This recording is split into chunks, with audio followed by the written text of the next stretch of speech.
All right. Good morning, everybody. Welcome to the show. All right. Good morning. Good morning. Good morning. Good morning. There we go. We're live on YouTube. We're live on Instagram. I'm pretty sure that you're seeing me on TikTok. And we're not live on Instagram at all. I don't know why I said that. Good morning, everybody. 253-263-1540. 253-263-1540. We got a lot to talk about. I have no idea what we're going to talk about. I am so sleep deprived. We have been doing this marathon for what are meant to be the last days of TikTok.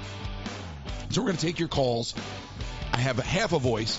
253-263-1540. I can only assume you can hear me and see me on TikTok because I'm using a lot of technology that I did not intend to implement in the last couple days. But we're getting it done.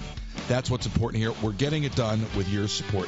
253-263-1540. And I have to tell you, I'm just exhausted. And I woke up and I was just laying there and my body is just done. I've got some paperwork I got to do personally. I haven't even been able to get to it. But we have gone down these rabbit holes together. And, you know, Kenzie and I were supposed to do the podcast yesterday. That didn't happen. That's fine. We didn't even do a show on Christmas. But the last few days have been full of experimentation. And I find myself once again back in the front of a curve, developing and discovering new things that I didn't even know existed. It's remarkable. I had seen people do some of the things that we're doing in terms of interaction, and I questioned how it was being done. And when I had my arcade business years ago, I had an idea to do something that involved allowing the audience to interact from the viewer side with real things. Never thought that we'd be doing it so soon. And when I originally tapped into these ideas, you know, pre-live stream in the parks, I thought, how cool would it be to have the audience be able to, like, play an arcade game or something? And there's a company, I think, in Israel that has a warehouse filled with skill cranes, and you can control them. So you remotely move the joystick, and if you win the prize, they mail it to you. It's very cool. It's a whole app. Now, I can't see your comments on TikTok because of the way I'm doing this today. And I don't know how long of a show it's going to be today because I have minimum energy. So 253-263-1540. I'm a little early because I intend to knock this show out and then I don't know what. The idea was to go till the 9th. I think at this point, if we go to New Year's Day, I'll be thrilled. If we make it to New Year's Day, I'll be thrilled. But at the rate I'm going, I'm hanging on by a thread. And there's so much we've discovered. We'll talk about it. We got time. You're on the air. Who's this? Hey, Royce. It's Heather. Heather, how are you? No one can hear you. Okay. There's no sound. Oh, I don't know what to tell you. I have to go downstairs to fix the sound. This is what I'm saying. I went. Nobody can hear you. I know, but I can't worry about it. Go to YouTube because here's the thing. I have implemented all of these things that I wasn't ready to implement because the train left the station. Like, I wasn't ready to do what we're doing now with this camera. I was a few weeks away. New computer, remote control access. I can't remote control this camera without going downstairs right now. In a couple weeks, I'll be able to hit a magic button and solve the problem. Right now, I'd have to get off my tuchus, go downstairs, and see what's up, and then I'd have to leave the show. So tell everybody to go to YouTube. Yeah, but you know what? Let me tell you something. We're doing a marathon. It's a great opportunity to remind people to go to YouTube. Watching TikTok, listen on YouTube. Amazing experience. Great way to rally both platforms. But Heather, I don't even know. I have no energy. I'm on fumes. I know. I'm on fumes. Yeah, I feel bad. No, don't feel bad. I woke up around 1:30 and I looked and I was like, oh my gosh, he's still up. I said, Does this man never sleep? Well, you know what it is, if please just hang with me for a minute if you have it, because I am like ready to pass out. The idea for this marathon was, I thought, marketing for all the platforms and leading into Live Fest. Like, oh, what a great, I love the idea of the marathon, hanging out with everybody and having a good time and being silly. For days, I talked about the bumper car. The bumper car's been sitting on my floor now for days, and I haven't even assembled the wheels. Like, we have gone down a rabbit hole. And I didn't intend with the marathon to do that. There was technology that I had sort of unlocked, discovered, educated myself on leaving New York. But that's not this stuff. That was more about being able to put a camera anywhere and everywhere and basically be able to, cut cameras and park hop. Now, we've unlocked all the gamification of the app. We've unlocked the ability to touch things in real life remotely. I mean, it's just what I can't even. I want to tell you what my real plan is, because the plan existed years ago. I just didn't. That's what I'm trying to say, Heather. Like, what's transpired in the last couple of days has solved the problem that I've been trying to wrap my head around for years. I think it's wonderful, whatever you're doing. It's fun. It's interactive. It's great. But imagine being able to go on a mini ride. Imagine being able to trigger a lighting effect on the Lego castle. Imagine being able to trigger not just animations in TikTok, but maybe you're triggering laser animations, in my room, in my house. And now you can say, well, that's fine, but like, there's a much bigger vision. I'm just not going to sit here and say it totally out loud, because somebody with deeper pockets will get it done quicker, theoretically. But I don't think there's too many people doing what we're doing. I mean, I see some stuff like this on TikTok, a little bit here, a little bit there. Most of it doesn't appear to even be in this country. Most of it appears to be outside of this country. I don't know. Mm-hmm. I don't know what people are doing here. I didn't even know about this software prior to this. I've been on the phone during my, oftentimes you think I'm on a break. Oh, he must be resting. No, I'm on the phone, like, talking to Nick. I called Sharif the other day. I'm like, bro, listen to me. Like, you know what I mean? So, like, I'm like rallying the troops for the big move. The big move. This ain't it. This is just, we're in the lab right now, you see. I got it. You're onto something amazing. I can see it. So I hope it continues. But I don't know if I can make it till January 9th, Heather. I think it might destroy me. Like, I think New Year's Day. I'm pretty sure. New Year's Day. You think you're going to make it that long? To New Year's Day, I can make it.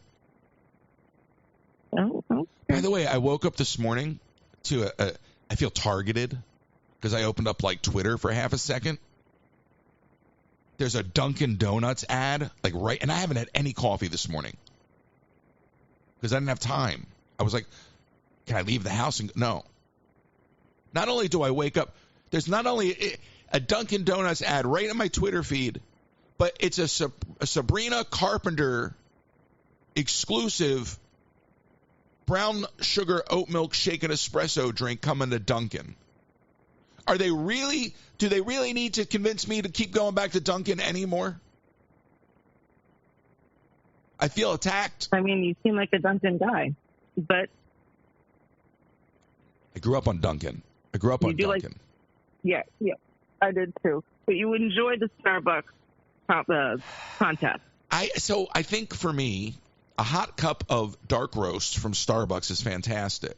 A designer drink, as my friend Richard, my former boss, would call them, because I remember when we would have, we'd be producing a show, and the crew would go to Starbucks and do a Starbucks run at $8 a drink for the crew. Can you imagine how expensive that got on a daily basis? So Richard would be like, you can go to Starbucks, but no designer drinks. That's what he would call them. So none of the frou-frou caramel chips, none of that nonsense. But you want a cup of coffee, fine. So I've used that term, designer drinks. If I go to Dunkin' Donuts, I want their iced coffee. In their ad, They're like Dunkin' iced coffee. It's always made the way you like it. And every time I hear that ad, Heather, I'm like, it's so true. Because I go to Starbucks now, and it's like, it just doesn't hit right. You know, and I love a dark roast, especially hot. But a cold cup of coffee, like, it's just something's too much. It's too rich. But then I go to Dunkin' and I take a sip of their iced coffee, and it's so, and this is not an ad, by the way, not yet. It's so refreshing. So in this commercial, I'm like, the guy, I know the guy doing the commercial is a paid actor, but I'm like, this guy really knows what he's talking about, because they really do make this coffee the way I like it. And I can't replicate it at home. I can do anything in this house. Have you tried buying the Dunkin' coffee? It doesn't. It's not the same. I buy the grounds. I make my own pot. You can go buy the bottle of cold brew. It doesn't taste the same coming out of the bottle. When is Fred coming? When are we doing this? Well, listen, I'm going to the entire channel is going to turn into a Fred NPC. All right, and they can't hear me on TikTok, so this is a fantastic time to announce this. The channel in the new year is going to be all NPC characters. We're going to start with Larry King and Fred making the donuts. I will be in full character array, and I will just stand there as Fred. And if you send me a donuts, I'll be like, oh, who's making the donuts now? That's going to be my routine. You know, you send me a donut, I'll be like, Heather, who's making the donuts now? Heather's making the donut. That's going to be my whole shtick. Lovely. Right? I think it's lovely. So somebody needs to send you a coffee. So reality kicks in and I take that idea off the list. Is that what you're telling me? No, I'm just saying somebody needs to send you a coffee quickly. Oh my God, I'm not gonna make it. We're 12 minutes into the show and I'm not gonna make it. And if nobody can hear me on TikTok, like I almost want to run downstairs and solve the problem, but I don't. So I just think, we Venmo you, can you order a coffee or what? I can't. Not at this moment. The whole show would come to a screeching halt. And boy, what a show it is. Yeah. Did you just say see you? You're leaving?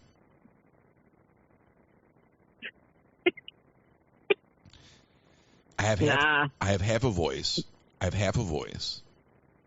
I have no coffee. You know, that brown sugar. First of all, I can't stand DoorDash. It's absurd what they charged me last night for a grilled cheese and a coffee on DoorDash. But I didn't want to keep leaving the stream. I know. You know, I try to stay committed to what I'm doing. You know, I don't mind taking a break and running a replay. A, people like to watch some of the stuff, and B, you got to have a little break. But I'm trying to commit to what I say I'm going to do. So now I'm like, oh my gosh, I got to get to the 9th. Maybe I should just readjust and try to get to the 1st. Because I don't want to kill myself, and I want to actually have the energy to do what I want to do in the new year. I'm surprised you started when you did. Yeah.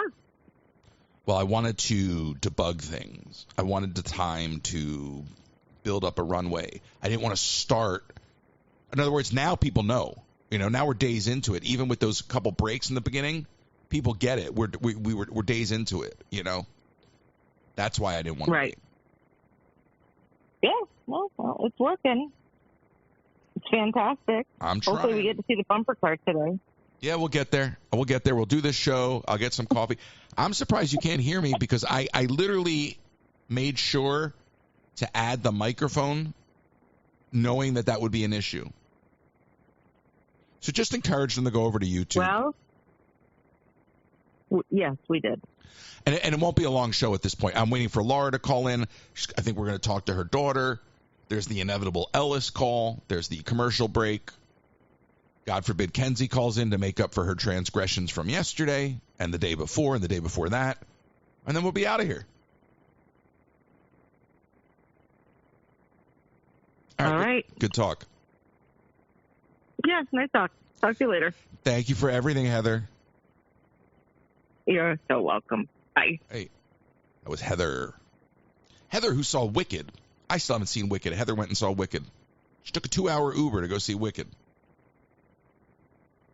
253-263-1540. If you're listening on YouTube, hello. If you're watching on TikTok, you can't hear me anyway. And that's fine. But the whole idea that I had coming back from New York was to upgrade my internet speed And, you know, even before I realized I needed to get a new PC because I was trying to make it work with what I had, the idea was in the new year, not just getting back into the parks, but getting back to the parks and presenting them in a way that nobody's done. All right? And now, with this marathon, we have unlocked, and I'm really going to need you folks to call in today, all right? But we have unlocked a whole nother layer that I would say it's overwhelming, but it's not overwhelming because these are not like, oh, these are new toys. It is just sort of finally discovering the toolkit to do things that I've wanted to do for the longest time. And people sending like a heart in the live to turn on a light or my coffee pot in my house is super cool, but that's not it. That is just proof of concept. I already know once I get a new PC, what I'm going to do next. I would have done it right away, but I needed a stronger machine. I told everyone day one I was going to make the Rizzo animatronic, allow you all to program him remotely. That's why we used the skeleton, because I cobbled together a different solution at the last minute on the fly. There's been a lot of cobbling. This whole thing has been a live experiment. I have not only have I not slept, but I have not had any time outside of the live to really figure this stuff out. Everybody who's been watching has been watching me figure this stuff out in real time. In real time. But for me, after 4 years of doing, the same thing over and over again, there's a desire to break new ground. And this last week is breaking new ground. I'm telling you right now, I could pass out. And I'm not saying that to complain. I'm just trying to explain to you where I'm at right now. My brain is awake. It is reeling. It is running. My shoulders are ready to cave into my body. But it has been the most productive and inspiring last few days. Even more so than what I was talking about last week.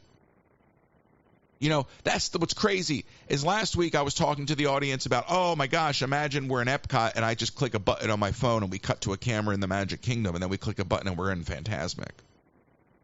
Yeah, that's cool, right? That's cool. It's like a TV station, news station.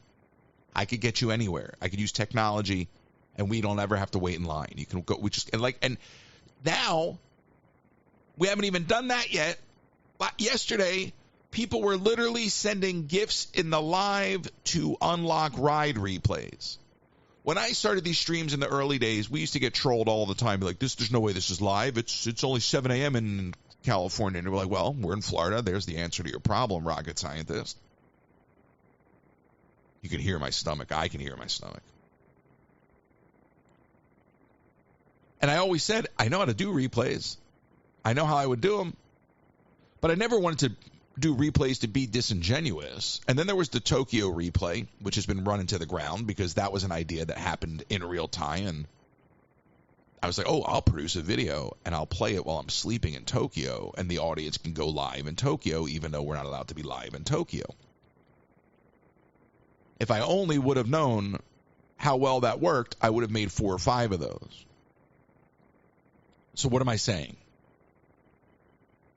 That's a piece from last week that will allow us to do all of that, right? And again, it's not about doing replays to be surreptitious or to trick anybody, but airing a replay because people are like, oh my gosh, we don't really care if it's live or not. You've been on these rides 100 times. Do you really need to know if it's live or not? If I'm not talking on the ride, what's the difference, right? So yesterday, people were like triggering laps on the People Mover. And that's super cool. I'm sitting in my living room watching people send themselves on rides. But that only works because I built up TVRemix.com over the years as a depot, as a archive of content. And it only really works because my philosophy from day one in the parks was not to talk on the rides. So it's all of these little things that start to work together. And a lot of it has to just do with doing and trusting that the process at some point will find its way there for you.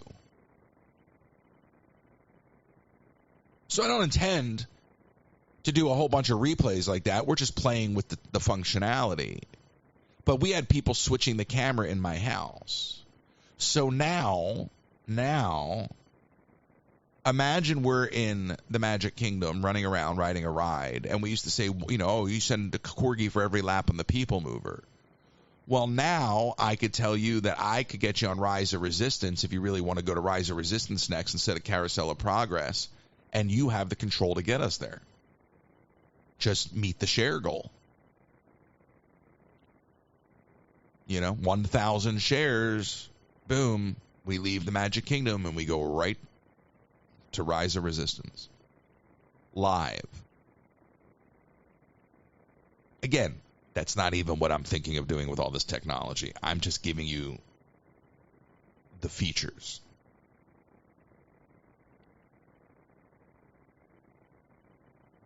Are they the features or are they the benefits? They're the benefits, right? Because the features are the specs, right? I could sit here and tell you all day long, oh, yeah, I got ports open and I'm using IP protocol and I'm using video encryption and blah, blah, blah, blah, blah, blah, blah. But if I said to you, now you'll be able to control the camera, you'd be like, oh,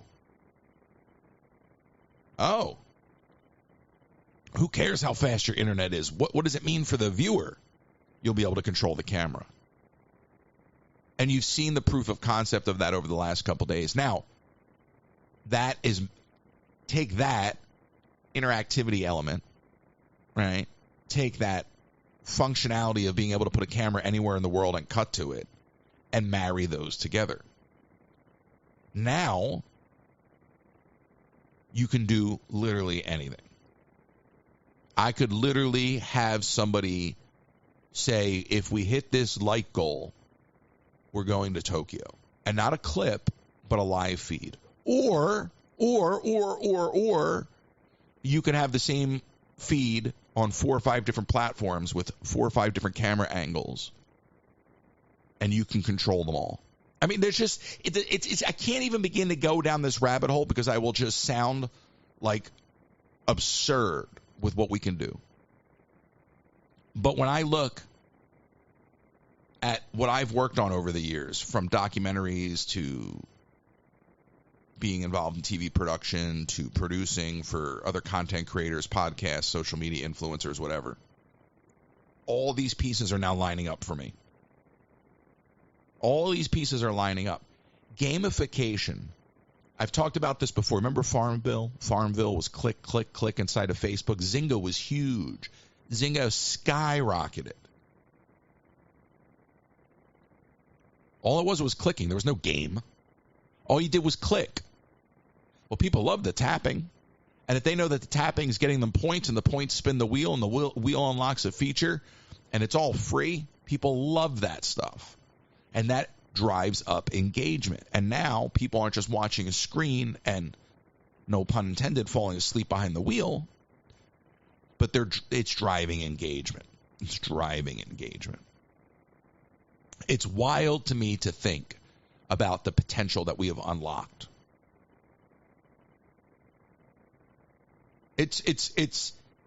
I'm telling you, this next year is going to be something else. And to anybody who doesn't have the patience to stick around, you're only going to miss out.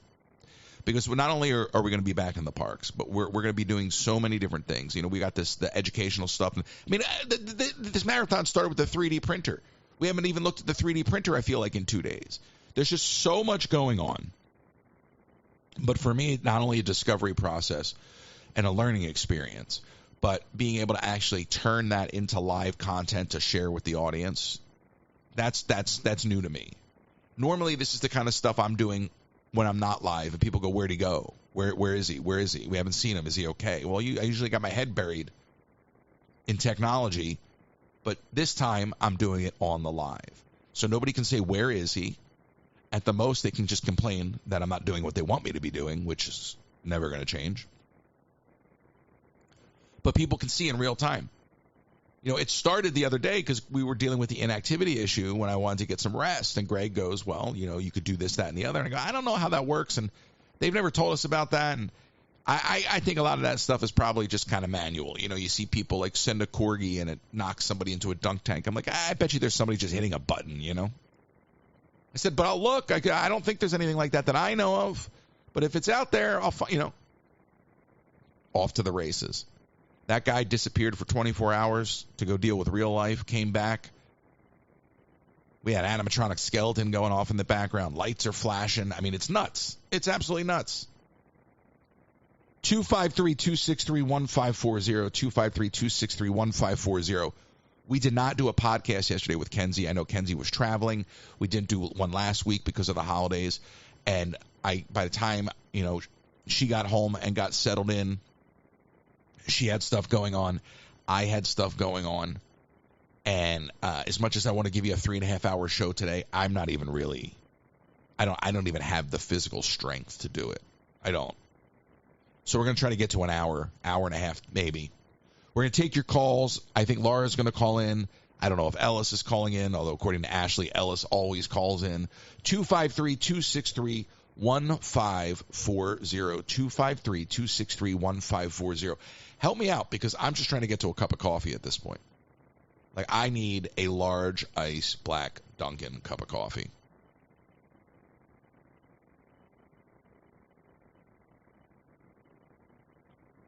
It's been exciting.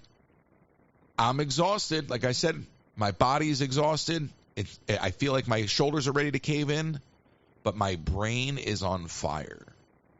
And that is a weird feeling when your body is just done, but your brain is like wide awake. I mean, I was laying there this morning and my brain was just racing on things like, oh, you could do this, you could do this, you know, if you could do that. And I make the joke these last couple of days that my live in the house has become more interactive than Epcot. But we're unlocking stuff. We're unlocking stuff and doing things that are like at that level of engagement and interactivity that always kind of intrigued me as a kid, whether it's arcades or theme parks. We're doing stuff, albeit, you know, it's on TikTok, so it's the modern version. But we're doing stuff that, to me, correlates. You know, it's much more on the DIY side of this channel, but it correlates into the Imagineering. It correlates into the Epcot side of things, the interventions. You know, it really does, if you think about it. I mean, listen, you give me 2 or 3 more days, I'll have Journey of Water in my living room. All right? It won't take much. And that's not even trying. I could do that in my sleep. Some fountains, some smart switches, some LEDs, bada bing, bada boom. I got the sensors. Journey of Water, done. I'm going to build Journey of Water in my living room. Do it this afternoon. So again, it's all proof of concept. But the larger picture, the 5-year plan here, has finally been realized. Because I didn't think some of these things could be done so easily with minimal hardware integration. Now, I know if I integrate hardware into this, it's a game changer. What we've been doing over the last couple days has been primarily software driven. As soon as I add hardware into this, it's game over. And I'm so excited about it because we're going to be doing things nobody else can do. The parks are there. We'll get back to the parks. But the gamification of the channel, the interactivity, the audience's ability to constantly be driven to engage because of the desire to interact with the medium. Interactive television fascinates me. Most people probably don't even know this. I have a patent on interactive television. I've had this patent since 2006. And my business partner on this patent and I created it. And we were all over town. I mean, I think we spoke with ABC, Disney at the time, and they were like, well, look, you know, we don't need you. We can do it ourselves. Well, they haven't. I do believe we met with Netflix at one point. We met with MGM. We met with everybody, and we did samples for The Price is Right. And the show The Biggest Loser, we were rolling that stuff out. We were going to do something with The Office, and never came to fruition.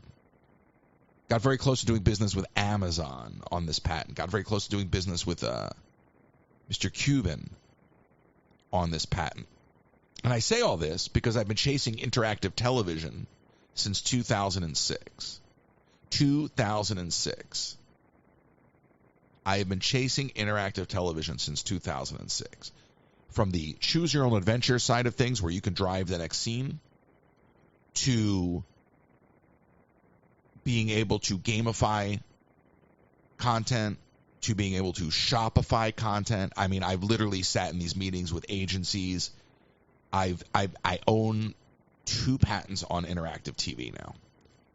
All right. I remember developing a game for the Golden Globes that never aired. I have met with everyone and anyone about this stuff. I have watched other people attempt to roll out copies of it. I have watched friends of friends literally walk into boardrooms and sit across the table from me and try to pitch me back my own idea because the town is so small and relationships are so tight, and I was such a grinder when it came to this stuff and still am a grinder, and I don't mean a hoagie, all right, that people would wind up being, oh, you got to talk to this guy. He's up to the same thing. Up to the same thing. That's my old radio show co-host cousin, and that guy's a lunatic.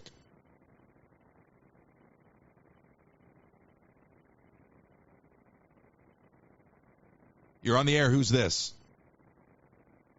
Hi, it's Maddie. Maddie. Hi, Maddie. Happy New Year. You too. Now, Maddie, I'm going to pretend like I don't know why you're calling. Would you like to tell me why you're calling? Yes. The bagel story. Oh, you're going to tell me a story? Yes. All right, I'm listening. What's the story about? You can do.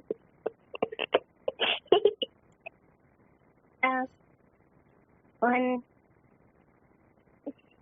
I don't know. You don't know.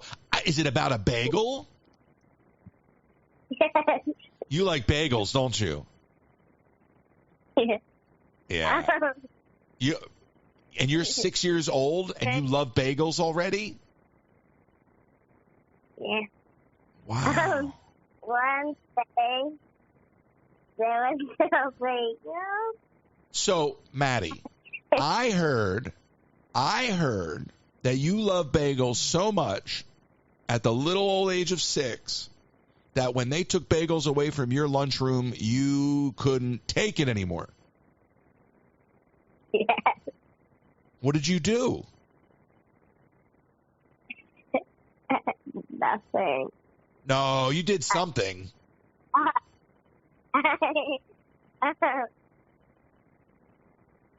What did you do? Did you have your mom write a letter? Mommy texted someone. Yeah, and they wrote back. I don't know what they said.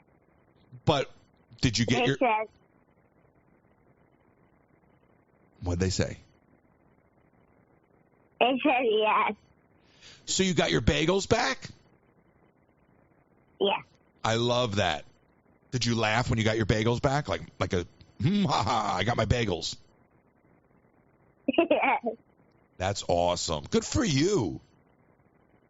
Good for you. You know, most people my age don't have the ability to get things done. You should be very proud of yourself.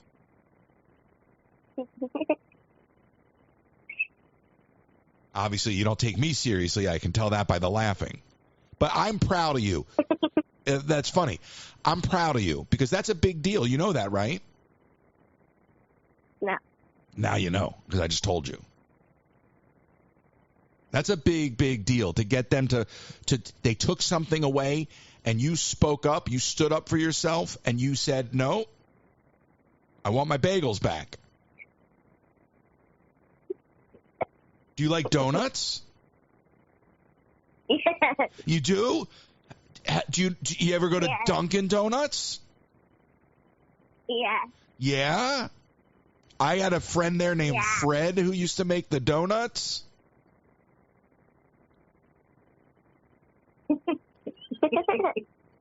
I only bring up donuts because they look like bagels. You know what I mean? Yes. Wow. They're both good.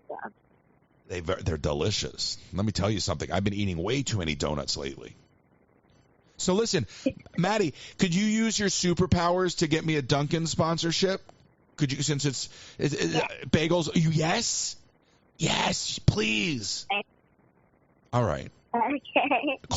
Listen, Maddie, have your mom send an email to the CEO of Dunkin'. His name is Mr. Dunkin'. Okay? Okay. Thank you. Congratulations. Happy New Year. Yes. Everything is so funny to you. Give it time. Give it time. As we get older, we're laughing, but for very different reasons. How brilliant, Laura. Or not, Thank Laura? you. I'm here. Oh.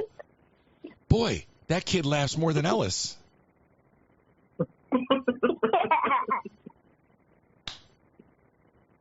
It's adorable. I love that. How sweet. How sweet is she? And she can draw. A little artist. A little budding entrepreneur artist. You should be very proud of yourself. But here's my joke. The drawing. What's that?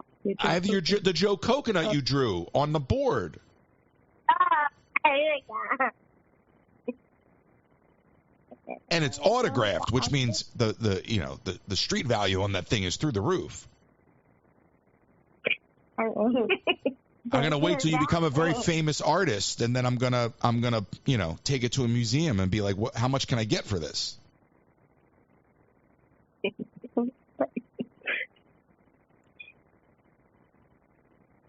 Do you have any other stories you want to share, Maddie, or was it just the bagel story today? Just the bagel. All right. Well, listen, you call back when you speak to Mr. Duncan.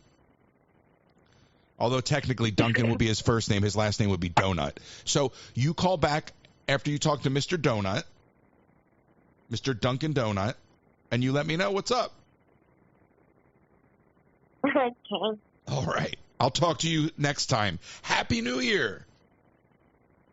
You too. Have an everything bagel for me, toasted with a little schmear. Okay. How cute. So cute. Bye. Bye, Laura.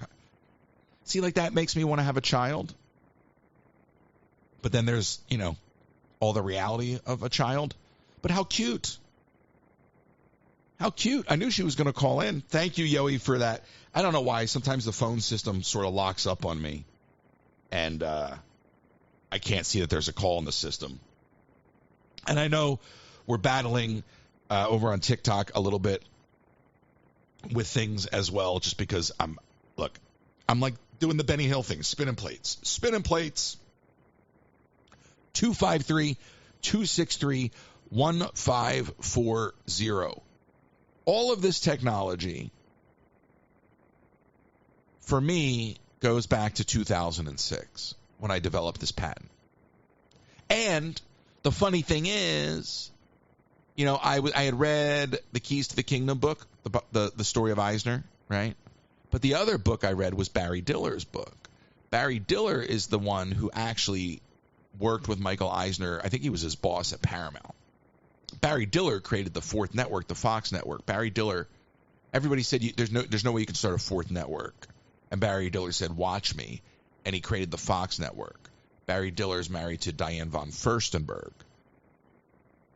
Diller, in his book, talked about interactive TV being able to click on the screen and buy something. I was reading that book in my Midtown Manhattan studio apartment, which was probably twice the size of this room I'm in. That's the whole apartment.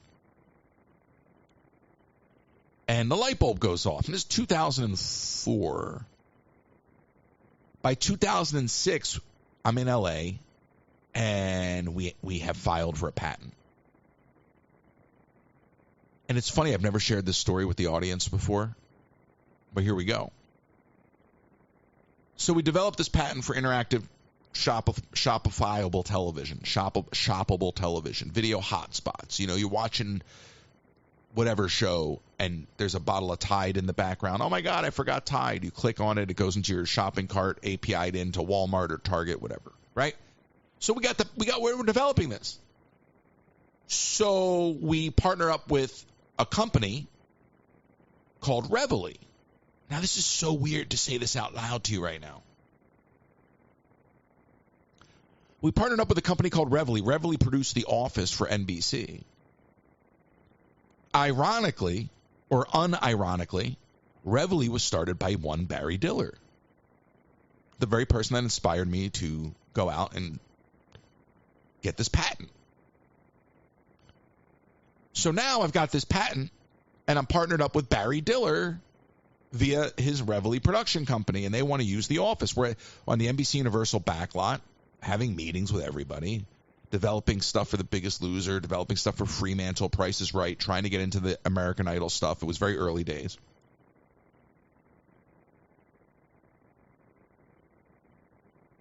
And we get a meeting with Microsoft. Microsoft wants to build the software for us. Microsoft says, come up to our offices in Palo Alto, which happen to be the old Pixar offices. I told you, it's amazing the things that I've never shared with this audience. So now I'm up sitting in the old Pixar offices, meeting with Microsoft developers about building a software application backed on Silverlight,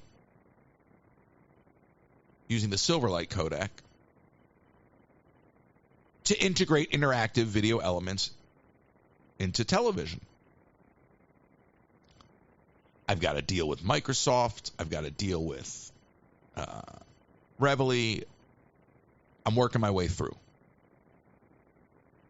Nobody in 2006, there was no Hulu, okay?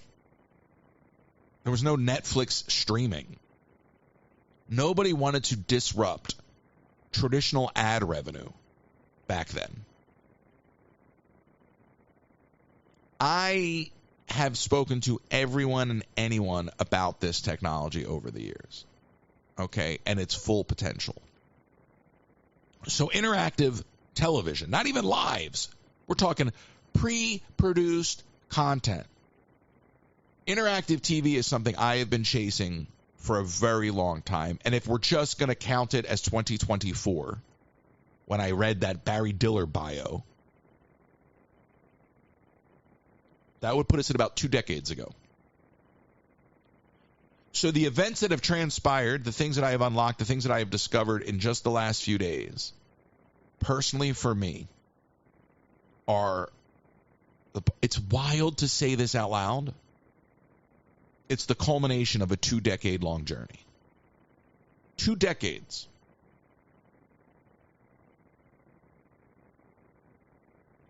The pursuit of interactive television. I remember having conversations back in the early days. You couldn't do the things you could do now. My ex and I would talk about it. You'll be able to go, you'll be watching something on your phone. You'll be able to walk into the house one day and just flick it off your phone to your TV screen. Finish watching it on the TV. 2 decades. My journey into interactive TV. 2 decades. My journey into interactive TV. But oh my gosh, when are you going to get back to the parks? Kiss my tookus. This is way bigger than that. And by the way, speaking of kissing tookuses, if you're ready to spice up your kitchen this holiday season, Pampered Chef has all the goodies from spatulas and mandolins to amazing pots and pans and knives. Plus, don't miss out on small appliances like deluxe air fryers, coffee makers to make your holiday cooking a breeze. Now, you say, what does that have to do with kissing tookus? I have to kiss up to Colleen Herman for all of the lovely Pampered Chef goodies she sent me and all of the lovely Pampered Chef goodies that are on the way. It has contributed to this live greatly in the last couple weeks. I've had a blast doing it. And as a podcast sponsor, I have to read this ad, but I'm going to kiss a little extra tookus right now and tell you that not only is she a sponsor and a longtime viewer and a friend, all right, but she has some of the best products you will find. Look, I know there's other people on Pampered Chef. It's a whole site. It's a whole thing. If you're going to go use it, go through Colleen. I mean, she's got extra stuff. She's just sent it to Keena for North Carolina. Bread. I told Keena, Keena, you should be making bread. It's instant bread mix. Make it in the parking lot. Hand out loaves of bread. I was just joking. Keena's like, I will make loaves of bread in the parking lot and hand them out to people. I'm like, okay, that's a bit much.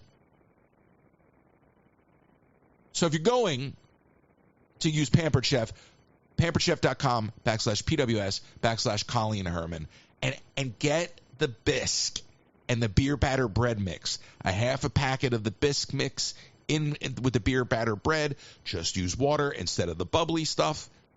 Thank me later. It tastes like a loaf of roasted sun-dried tomato bread. It tastes like a sun-dried tomato bagel. And I know somebody out there likes bagels. Are you on vacation and the unthinkable happens? Have you been injured in an accident? Don't wait to get the help you deserve when you need it the most at the law offices of Nicole M. Kennedy. They fight for your rights and work tirelessly to get you the compensation you deserve. They're here to guide you through every step. Call now 305-213-5438 for a free consultation. You don't pay unless they win. 305-213-5438, the law office of Nicole M. Kennedy, your trusted advocate in times of need.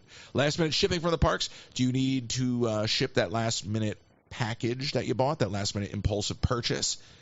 6526 Old Brick Road. Those are my friends at the UPS store, located right behind the Magic Kingdom, 6526 Old Brick Road. Tell them Joe Coconut sent you. And, of course, William.bailey will help you with all of your travel planning. William.bailey Travel, William.bailey at academytravel.com, William.bailey at academytravel.com. And we will be reaching out to you about that Tokyo trip at some point. I got to message William and get caught up myself. And sometimes we're so worried about this life and this moment we forget to plan for the life for those we leave behind. With no estate plan, you could be leaving those you love the most with high taxes, probate fees, and incomplete or divided estate and legal fights and fees. A will or trust is not just for the Rockefellers anymore. If you live in Florida, contact RK Law today to make an appointment and safeguard the future of those you love. Send an email to russell@rklawpro.com, russell@rklawpro.com to schedule your appointment today. Woo! My head is spinning. 253-263-1540, 253-263-1540. Give me a call. I don't have any energy. I really don't. Like I told you at the top of the show. It's been a wild, wild ride these last few days.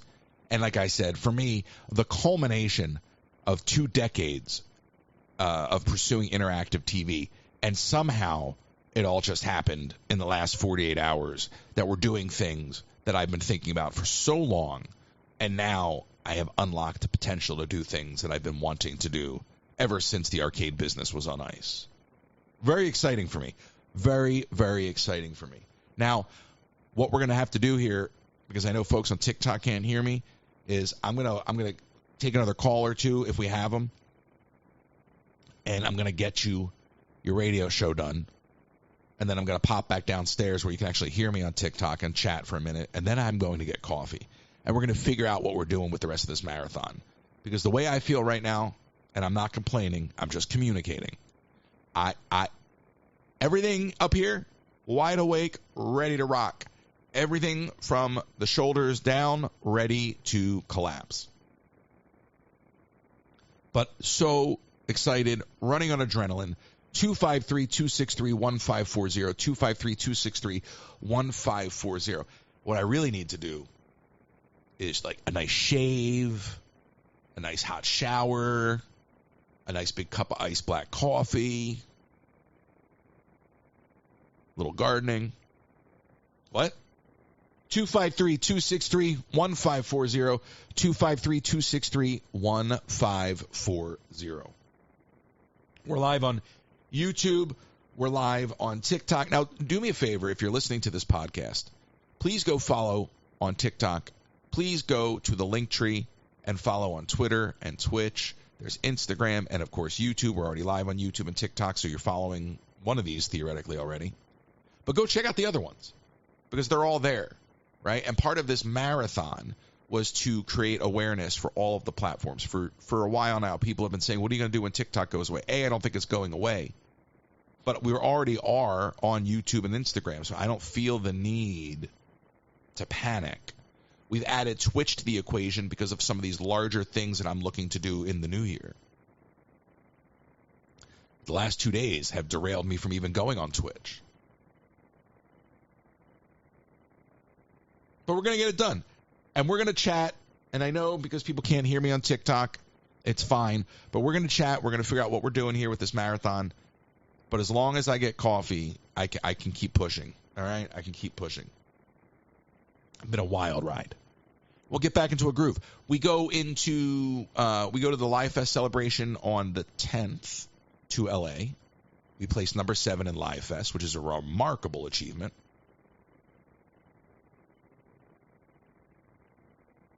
Now, I do think you can do song requests over on TikTok, mind you. I do believe, if you can't hear me, oh, no, you can't do song requests because you don't have music playing for you. Never mind. We've unlocked so much. People can spin a wheel and unlock animations and turn on physical things in my house just by spinning a wheel, by building up likes and shares. You get points on TikTok now. We've gamified it. And you can actually play my Spotify in my house and drive the playlist. It's been a lot of fun.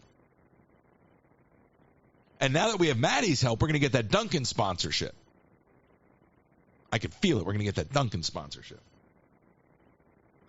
253-263-1540. We have 5 podcast sponsors up until the end of the year. So I don't know which ones of our sponsors are sticking with us. No pressure. 2 of them have told me privately that they will be. We'll find out. I'll have to fire off some messages today. But I want to thank our podcast sponsors for helping us get this off the ground. It's been a really exciting journey. You can see, folks, when I tell you, that sometimes I just need to get out of the park because there's so much more in my mind and so much more on my plate. And I don't know why I'm hearing all this stuff. Oh, Kat just sent me a Venmo for coffee. You're so sweet. Thank you, thank you, thank you. I don't know why I'm hearing dings here. I shouldn't be hearing anything. Oh, that's better. 253-263-1540. But I'm in it to win it. And I hope it's becoming more and more apparent to anyone out there who's watching or asking questions what this is all about. I explained to you that the launching of the podcast was the pursuit of long-form conversation, long-form content. I explained to you that ramping up platforms is an attempt to diversify audience, content, and revenue. And then on top of that now, with all the gamification and the interactivity, it's only getting me where I'm going quicker. I mean, I literally have a 1 year and probably a 2 or a 3 year, probably it's more like a 2 year, a 1 year, a 2 year, and a 5 year, the way I'm looking at this. Because I can roll out some stuff in the first year that'll bridge pretty quick into year 2. Right. You kind of have year 1 of this next year, 2025, is going to be a lot of implementation, a lot of testing, a lot of pushing boundaries, which means by 2026, we should be in a groove and have scaled to the point that we're actually operating the way I envision. And then at the 5-year mark, just be printing money. You're on the air. Who's this? Good morning, Roy. It's Danny. Danny, where's your voice? I'm exhausted. You're exhausted. I'm going to fall. I'm going to take a nap. You talk. So you don't want me to do that? At least for like 30 This seconds. will go off the rails. Oh my goodness. Well, I mean, I've already said it in the chats before, but this has been absolutely one of the funnest just developments that I've ever seen on the internet, but definitely just this whole ride that you've taken us on. It goes back to what I said a few weeks ago when I called in, that I think most of us that have like stuck around have been here for you and what you bring, your personality. I think that's what distinguished you when you were in the park anyways from other people.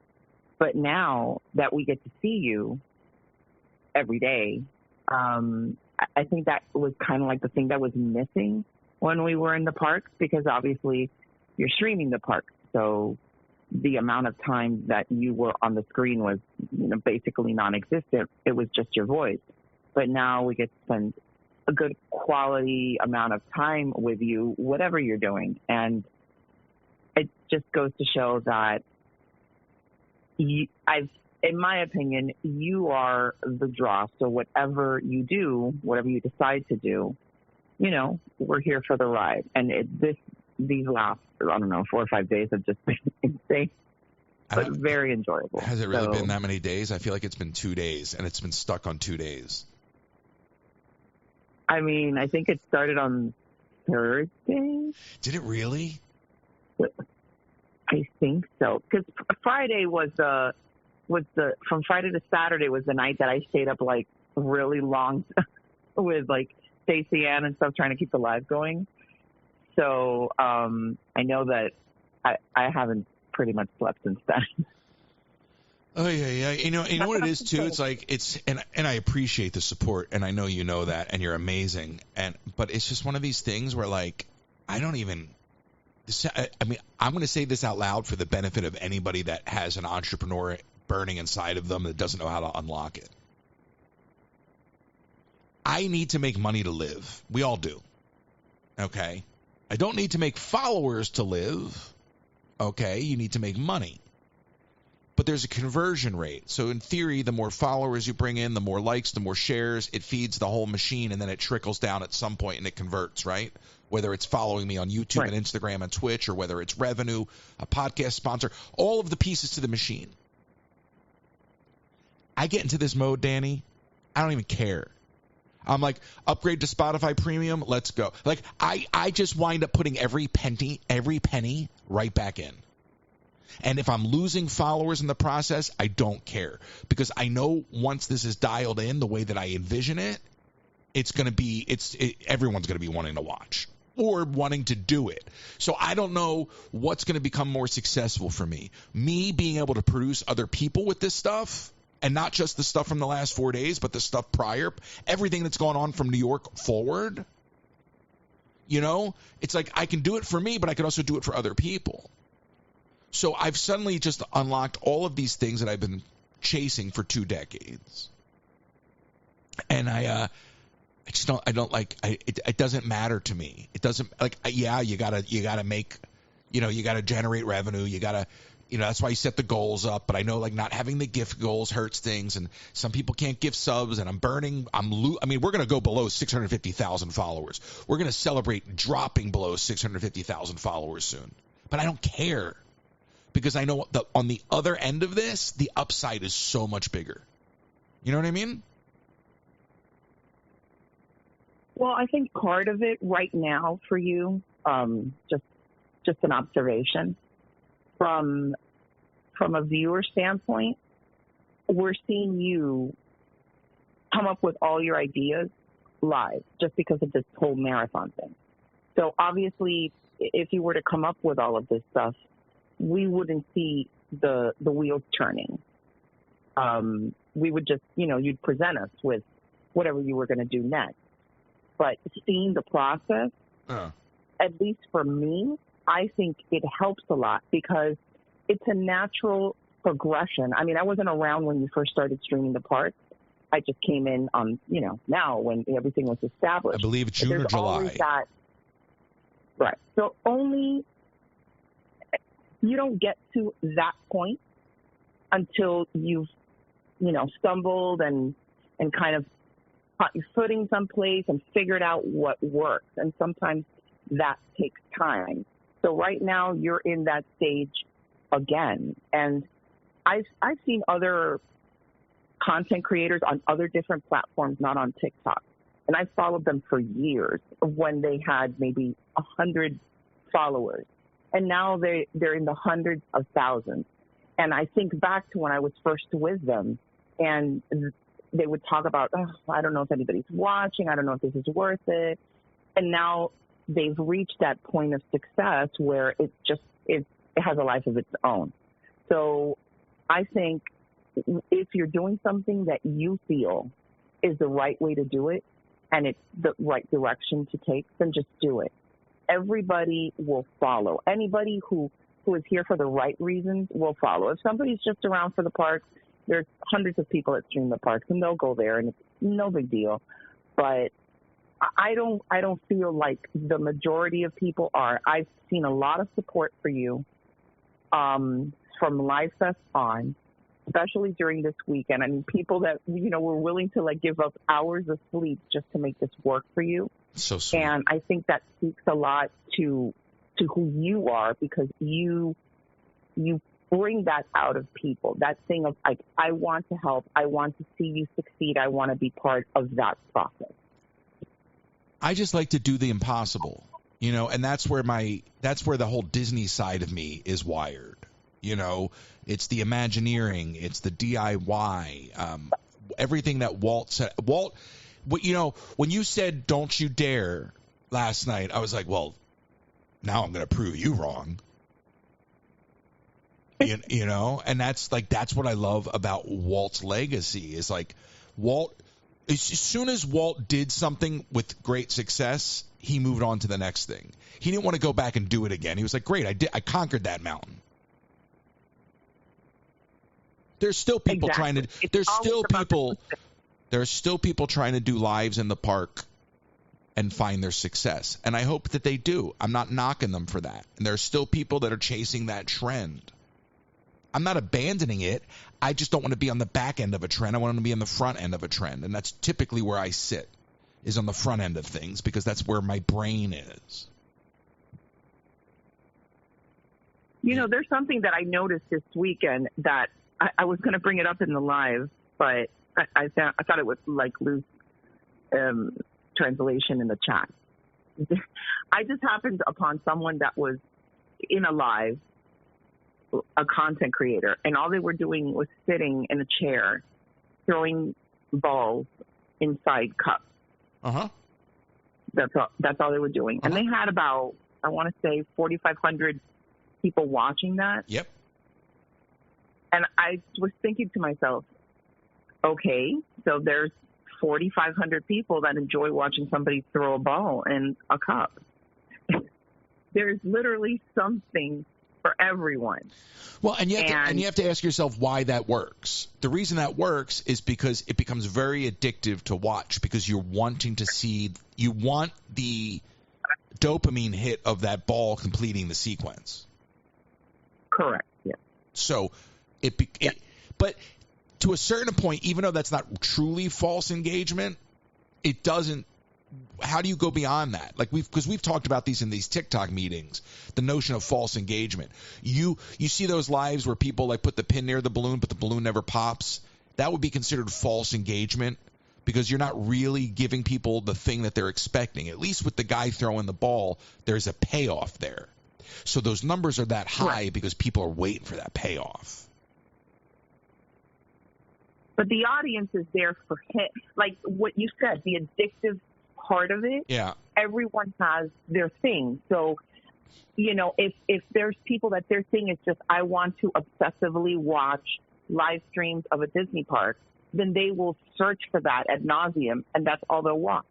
But if their thing is, I want to be engaged, I want to interact, and you provide that, and you resonate with those people, then you become the thing that they want to watch. Well, last night was like a party. I mean, have to find that audience. People are spinning the wheel and playing games. They're unlocking characters. They're unlocking physical elements, and then they're requesting songs. It was just like we were having a party. It's like a digital party. And people get to engage with each other more, at least I feel, than when you're in the park. Well, because you become so engrossed in the park, then it just becomes like, oh, then you talk about the ride, and then I like the ride, I don't like the ride, or oh, he's been on this ride before, or oh, I wish this ride was different, or and what's then next, which is fine, but it is repetitive. Whereas when you're in this scenario, you never know what's going to happen, and it kind of builds like a sense of community, and that community is the one that follows you and supports you, and I just think it's more genuine. I don't know if I'm explaining myself well, but no, you are, because so here's the thing. Here's how because I have these thoughts on my own, obviously. running around in the park. I like Jamie uses the phrase, "Oh, he's all business." Like, "Oh, we enjoy your park streams, but you're all business. We don't get to see you having fun." Because there's a time and a place, and I'm not going to act a fool in the theme park when there's, people spending $10,000 on a vacation. Like, there's a time and a place, and you don't talk during the show. You're not supposed to talk during the rides. You just don't impede the guest experience. It's not about you. Once somebody in the early days referred to me as just another camera in the crowd, and I'm like, that's the idea, bro. That's the idea. If you make it about you and you stick out like a sore thumb, you're only impeding the experience for everyone else. Blend in and do it right, but they don't get it. So it's not hard to do the parks correctly. And the notion that it is just because people are so obsessed with their own narcissism, okay, that they can't let go and let something else take center stage. So what happens is I'm running around streaming the parks and letting the parks do the thing that they do and letting people soak in the parks. But I inadvertently lose control because I'm so busy running the camera, getting to the next thing. Now 4 or 5 people own the chat all day long, and they don't leave any room for other people to talk. And now I'm running around with sweat in my eyes looking down, and I'm like, why is this person every other sentence in the chat? Or why does it look like Tetris where this person's got 4 or 5 lines in a row and nobody else is talking? It's not the so-and-so show. And I could think of 12 different people over the years I could use their names for that. You're 100% correct. And there's That's nothing exactly I love more than not seeing a lot of those names. And seeing names of people like Natanya, who's been watching me forever. Jojo, who's in New Zealand, who's been watching me forever. The other Danny. No offense, the original Danny. Yeah. Okay? She's been around forever. But, not chiming in those moments, but absolutely chiming in, now with the 3D printer and all that. And by the way, haven't touched a 3D printer in 2 days. The bumper car is sitting on the ground, hasn't been assembled. That tells you everything you need to know about how much we've done in the last couple days.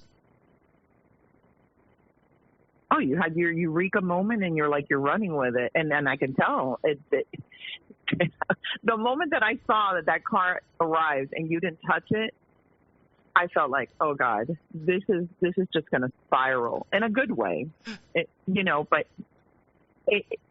then it becomes about, you feel like this is the time that you need to run with it.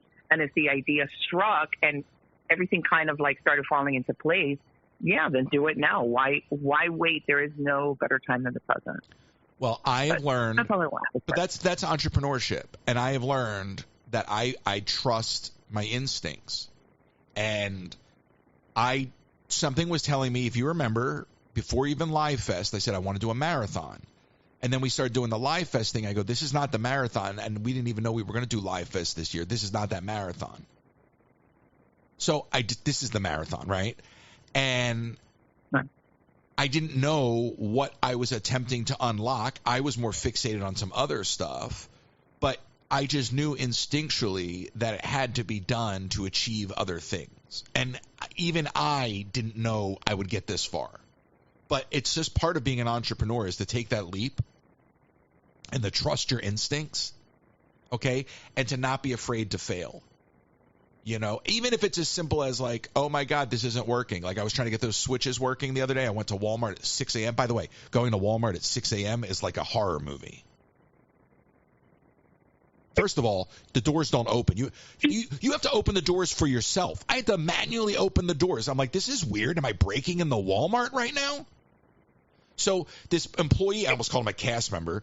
This Walmart cast member, he goes, oh, you want in? You just got to open the doors. I'm like, for the next 2 hours, the only way into this Walmart is to essentially peel the doors open? Okay.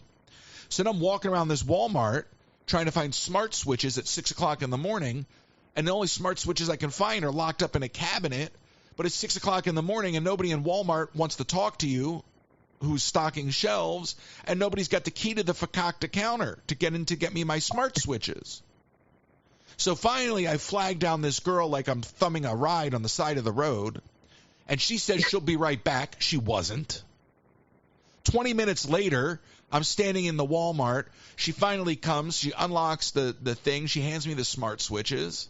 I'm like, all right, at least we've killed enough time that I can go to Dunkin' Donuts on the way out, because surely now Dunkin' is open. No, Dunkin' didn't open for another 15 minutes. Now I'm standing in a dark Walmart waiting to rope drop the Annex Dunkin'.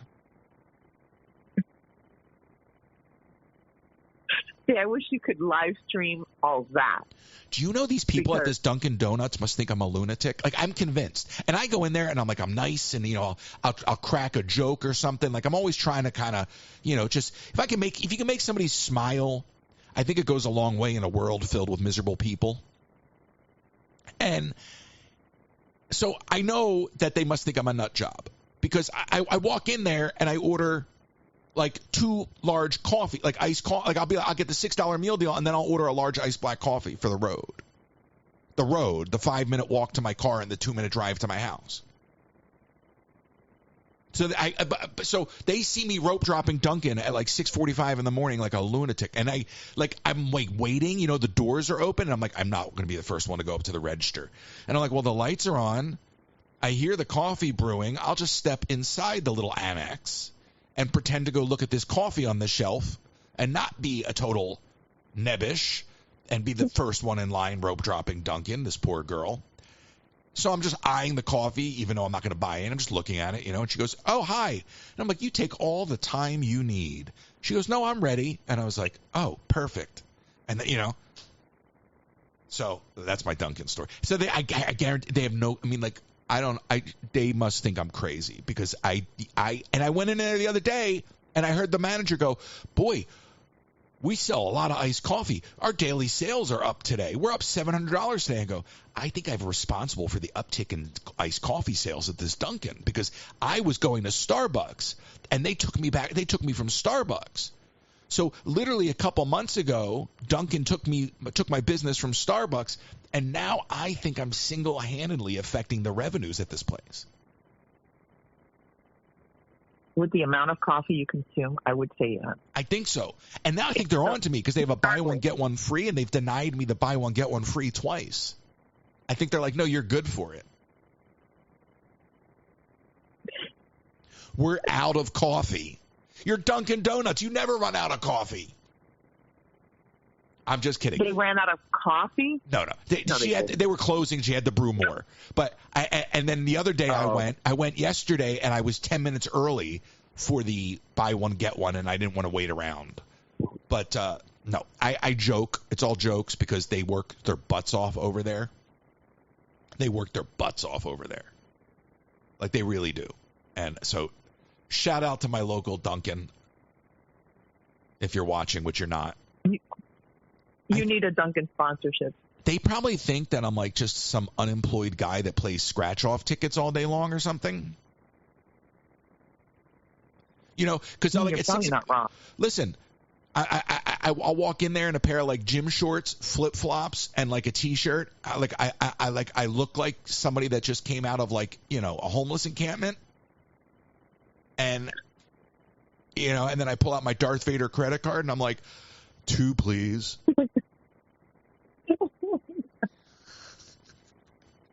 Oh, my God. Please stop. It's just the truth. I'm just imagining all of it. I said to by the way, there's one girl at my Dunkin'. She looks like Meryl Streep. And I don't want to say anything, because I don't want to be like, I don't want to come off creepy. Because you almost want to be like, oh, my God, do you know you look like Meryl Streep? You know? And she's really, really nice. And I don't want to be mean. I don't know if she's all there. Like, she might just be a little flighty. Because oh my God. No, well, hear me out. I go, large iced coffee, no room. She goes, what'd you say? I said, no room. She goes, I've never heard that before. I'm like, you're in the coffee industry. I said no room, because oftentimes people say black coffee, but then they put cream and sugar in there. And she goes, but that wouldn't be black coffee. I said, you tell that to half the population. Like, if there's any other kind of coffee. No, but I mean, like, it's a term. Because then I went home and something popped up in my feed from Dunkin' and it said no room. And I'm like, who trained this girl? She's very sweet. I'm just joking. How young was she? I don't know. What do you want me to go up to her? Hey, do you know? Hey, you look like Meryl Streep. By the way, how old are you? Like, these are. Well, I'll be going back to Starbucks in no time. The one girl there, the one girl there though, and I can't give you specifics, but the one girl gave me insider information on upcoming Dunkin' stuff. Not the Sabrina Carpenter's drink, but she gave me some insider Dunkin' info because I think she knew that they'd lose me to Starbucks. So I think she was like, I'm going to give this guy a little insider info so we don't lose our revenue stream. You know? So I know about stuff coming to Dunkin' in the new year. Single-handedly keeping the Dunkin' franchise alive. I'm legally going to change my name to Fred. All right. I got to get out of this radio show. I will sponsor you for a full-on Fred segment. Look, like the whole thing. I'm not going to go bald. No, well, you know, but you can put the little hat on and nobody will know the difference. A Dunkin' apron. You got to put the mustache. The Dunkin' apron. Well, I'll shave everything, but I'll shave down to the mustache. Okay, because I got facial hair, so I'll shave down to the mustache, put on the visor, and I'll put on the apron, and I'll do a Dunkin' Donut live, and we'll set the gift goal to like whatever, a bunch of donuts, and I'll just sit there for an hour and go, thank you for making the donuts. Time to make the donuts. And we'll lose more viewers. It'll be great. I don't care anymore. I want to do that in a Larry King. Larry King. I want to slick my hair back, put on suspenders, and go, Danny, Miami, you're on the air. I used to hang out with Gleason. He had a full-time bartender.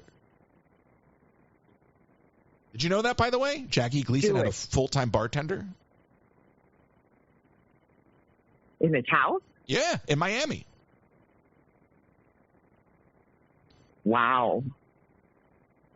I mean, his name is all over the place down here, but I didn't realize he must have thrown a lot of parties to have a bartender all on retainer. He was a raging alcoholic. There was no party. It was a party of one. There was no party. What are you talking about, party? No.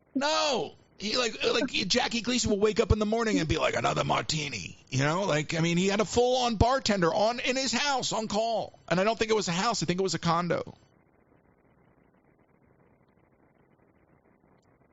Miami. I had no.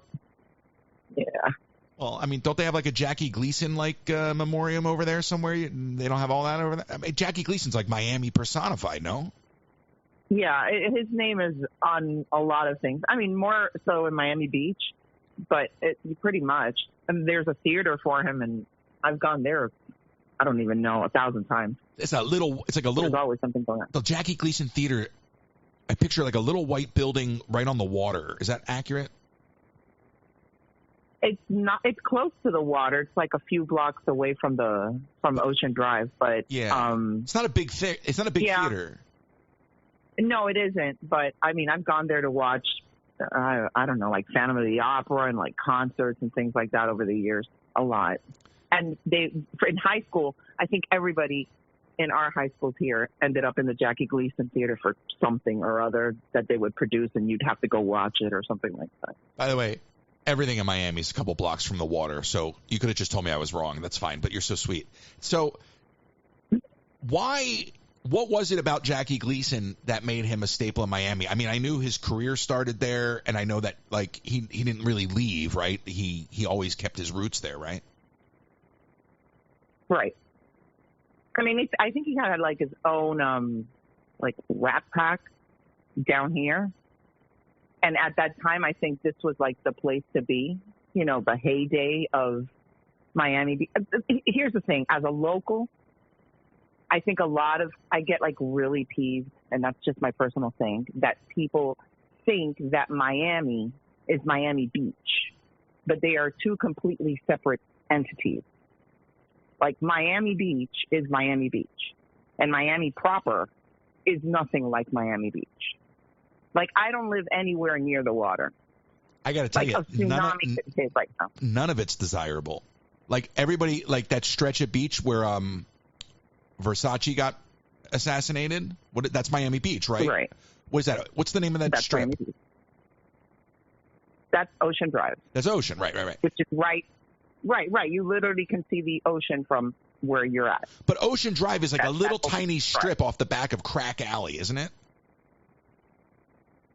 I mean, well, in the 70s and 80s, no one would ever go over there. I'm like, you wouldn't be caught over there at all. It just had a bit of a renaissance in the late 80s and like early 90s. And now it's just, become what it is, like a life of its own. But back then it was either like old retired people. It's not desirable. No. Here's the thing. Anybody that lives like in Miami rarely goes to Miami Beach. Like, I have not stepped foot in Miami Beach in like 20 years. I had two buddies that lived in a apartment in a tower above, overlooking that whole area, South Beach. South Beach, right? Right, South Beach. Ocean Avenue, South Beach. But it's this tiny little strip. And it's everything around it, at least from my memory, and it's been a long time, was run down. But anyone who doesn't know this area, who only sees it through the media or reads about it online, it's supposed to be this glamorous area. You couldn't pay me to go there. It's only glamorous for a really, South Beach is like maybe 20 blocks by like 3 or 4 blocks. It's not a huge area. Right. And it's always congested. There are parts of it that are beautiful and they have great restaurants and all that stuff. But for anybody that lives like what I like to call it on the mainland, like, we don't venture over there unless it's something very big. Traffic is terrible. Parking is terrible. It's too fake all the time. Like, there's plenty of things to do in Miami. I mean, Miami itself, the city, is not that bad. It isn't. I'm a lifelong, I was born here. I'm a lifelong resident of it. But again, like South Beach, what everybody sees on TV and what everybody wants to go and visit at is not Miami at all. Miami is like made up of suburbs. Yeah, and I know you will not be offended, but I think Miami's gross. Like, compared to like other aspects of Florida, like, so when people think Miami is like the Mecca, I'm like, there are so many other areas of Florida that are far more intriguing than Miami. Oh God, yeah. Why do you think I go to Disney? Part of the appeal initially was to get out of Miami. But I'm not talking about the suburbs. I'm talking about Miami. I'm talking about like what we're not just talking South Beach. We're talking about what everyone pictures in Miami, where all the hotels are, where the Gleason, like that whole stretch, like. It's just so like the busy. Downtown area. It's so busy. It's so gross. And to me, anybody that wants to be seen in South Beach is not the kind of person I want to be around. 100%. 100%. So there's that. My husband calls them posers. Yeah, well, they are. Wasn't that? But there's so many things to do in the city that have nothing to do with that. Isn't that whole opening sequence in Scarface South Beach? It's meant to be South Beach, yeah. Right. But then again, that's South Beach in the 80s. Right. And again, that area, no one would go there unless you were like a retiree or a drug dealer. Or it was very bad. I mean, it was notorious. We never went as a kid because my parents would never take me there. It was like, oh, we're not going there. Yeah. Anyway, yeah, I think it's kind of funny when you look at whether it's something like South Beach, it's, Rodeo Drive and Beverly Hills, Times Square. I'm thinking of like all the iconic, Hollywood Boulevard, everybody, oh, you got to go to Hollywood Boulevard, oh, you're going to Los Angeles, you got to go visit Hollywood Boulevard, go to the Walk of Fame. Do not go to the Walk of Fame.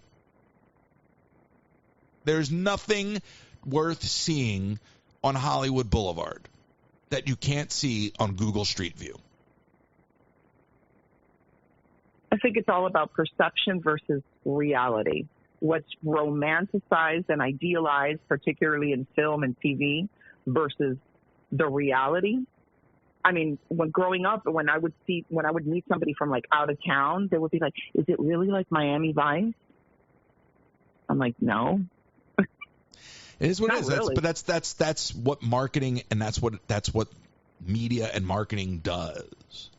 But I can tell you, as somebody that lived in LA for 2 decades, the last place that you want to be is in Hollywood.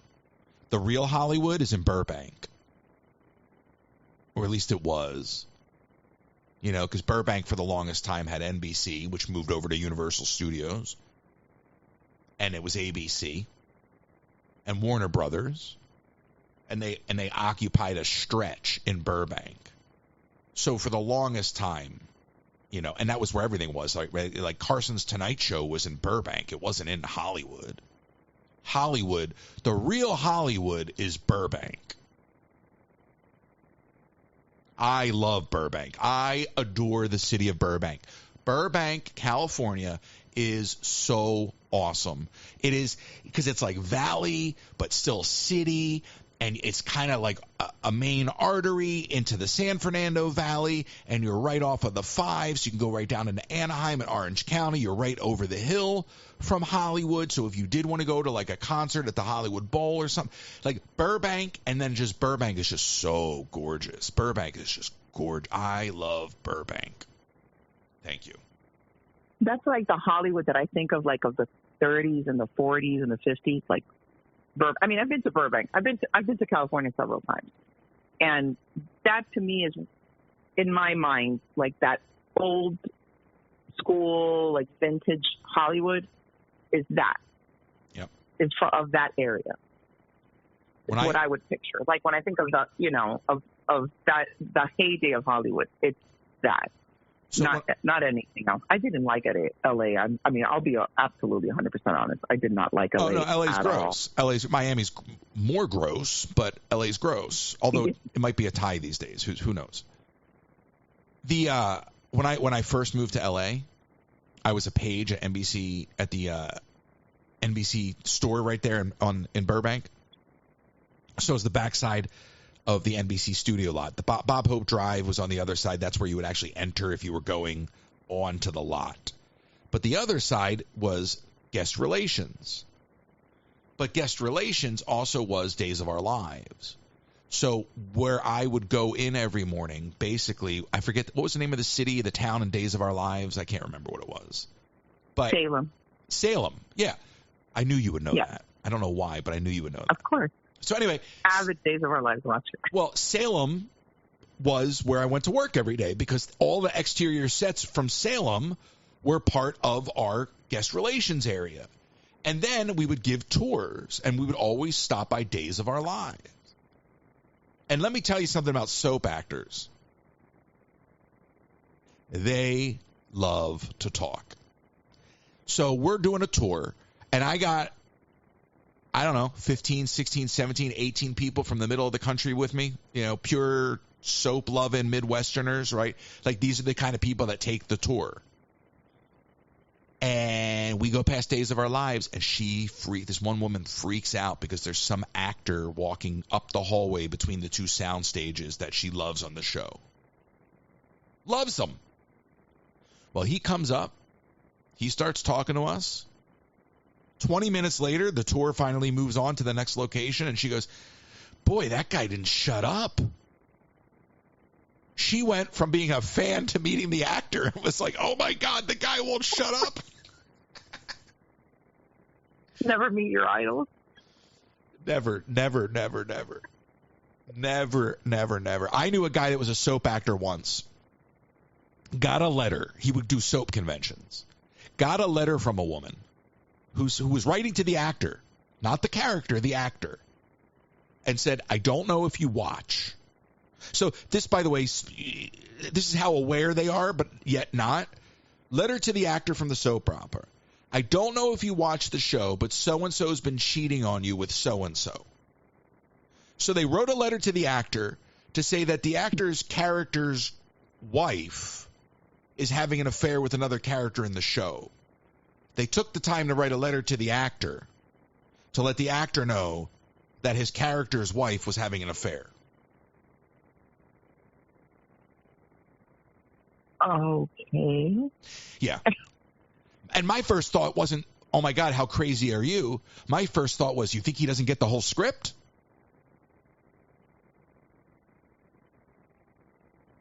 Yeah, there wasn't a lot of self-awareness there. Very weird. But I digress with that because you said Burbank, and then it just took me down memory lane. Because when I first moved to, and this is going to be a great way to wrap this up. When I first moved to Los Angeles, I was a page at NBC Universal in those bungalows where Salem is, right next to the sets for Days of Our Lives.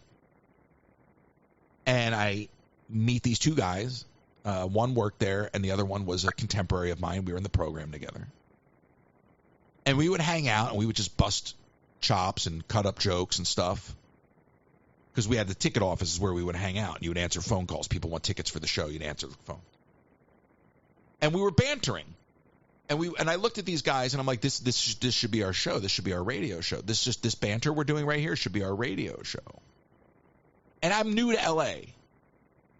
Within 2 weeks, I am, with the help of this soap actor friend, I am at CBS Hollywood Television Studios.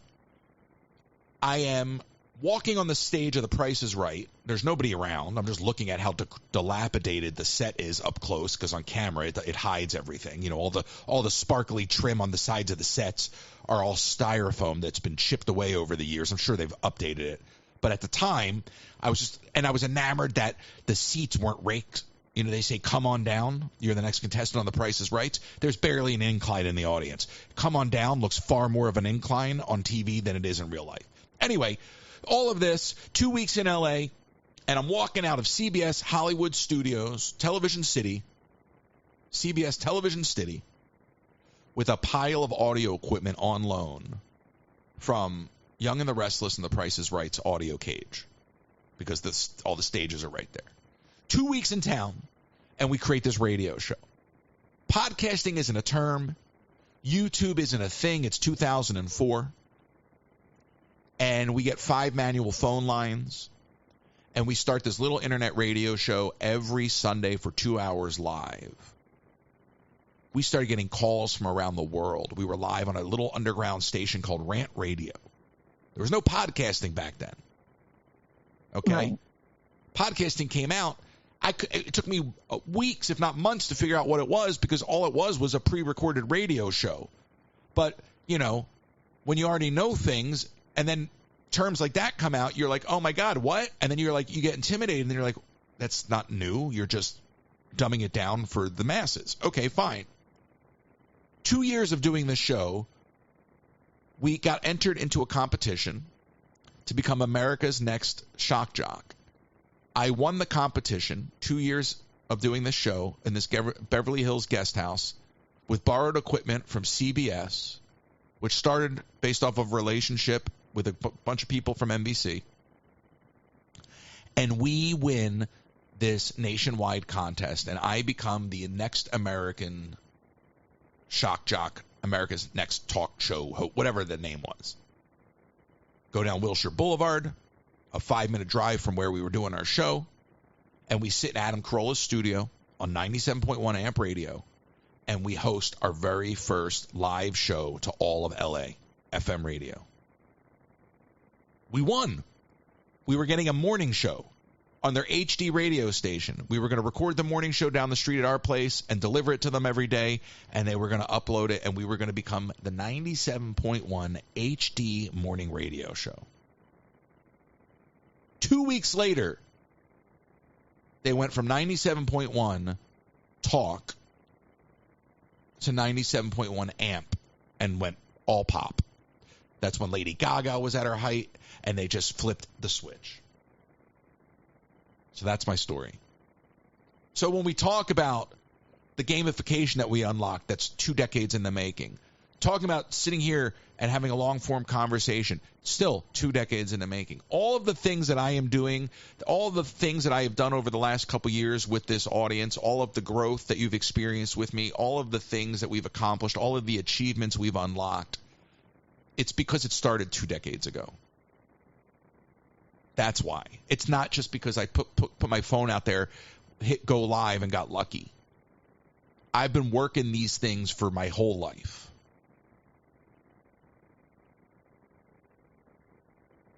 Don't stop. It's a wild ride. I appreciate you, Danny. I'm going to let you go. I just wanted to share that story. All right, Royce. Thank you. I need coffee. Thank you so much for everything. You're amazing. Right back at you. She's so sweet. Thank you for at least being on the phone and letting me feel like I was talking to somebody, because I have no steam left, Danny. No steam left. And I want to thank you all for tuning in. I'm wrapping it up early today because I am ready to pass out. Now, if you want to be a sponsor on the podcast, you can absolutely do that. Just reach out to me. There's a form on the Discord. I think we have a Discord channel of all the links. There's a question form you can submit. We have the travel form. If we don't have that on the Discord yet, we will. There'll be all of the links. So if you want to be a podcast sponsor in the new year, let me know. Ready to spice up your kitchen this holiday season? Pampered Chef has all the goodies, from spatulas and mandolins to amazing pots and pans and knives. Plus, don't miss out on small appliances like the deluxe air fryer and coffee maker to make your holiday cooking a breeze. Reach out to Colleen Herman, pamperedchef.com/PWS/Colleen Herman. Are you on vacation and the unthinkable happens? Have you been injured in an accident? Don't wait to get the help you deserve when you need it the most. At the law offices of Nicole M. Kennedy, they fight for your rights and work tirelessly to get you the compensation you deserve. They're here to guide you through every step. Call now, 305-213-5438, 305-213-5438 for a free consultation today. Last-minute shipping from the parks? Go visit my friends at the UPS store located right behind the Magic Kingdom at 6526 Old Brick Road. That is my friends at the UPS store located behind the Magic Kingdom, 6526 Old Brick Road. They'll help you out with last-minute packing, shipping, a notary, P.O. boxes, whatever you need. And as always, William Bailey Travel. William Bailey's available to help you plan your trip, whether you're going to Disney or a cruise or a Disney cruise or just anywhere in the world. William provides a customizable experience at competitive rates. Check out William Bailey Travel. You can go to my website, royces.com, fill out that form, or William.bailey at academytravel.com, William.bailey at academytravel.com. And sometimes we are so worried about this life and this moment, we forget to plan for the life for those we leave behind. With no estate plan, you could be leaving those you love the most with high taxes, probate fees, and an incomplete or divided estate, and legal fights and fees. A will or trust is not just for the Rockefellers anymore. If you live in Florida, contact RK Law today to make an appointment and safeguard the future of those you love. Send an email to Russell at rklawpro.com to schedule your appointment. That's Russell at rklawpro.com. And folks, we're supposed to do 3 hours. We're about the hour and 40-minute mark. So I thank you for the callers, because I would have not made it this far without you. And I got to share a little insight into what has gotten me, this far prior to the TikTok side, in respect to my journey in LA with interactive TV and all these things, right? And here we are at the end of the year, getting ready to usher in 2025. And I couldn't be more appreciative of this audience, of your support, of the support of the team that I have around me. There's just some really amazing people that are backing me up. So I don't want to start naming names and leaving people out. But I'm so appreciative, and I thank you, and we'll continue this journey together. I'll go downstairs. I'll jump on the live. Give me a moment. And don't forget to follow the podcast. Don't forget to go into the profile on TikTok. There's YouTube, there's Instagram, there's Twitch, there's Twitter, the podcast Under the Influence, wherever you get your podcasts. And I'll see you next time.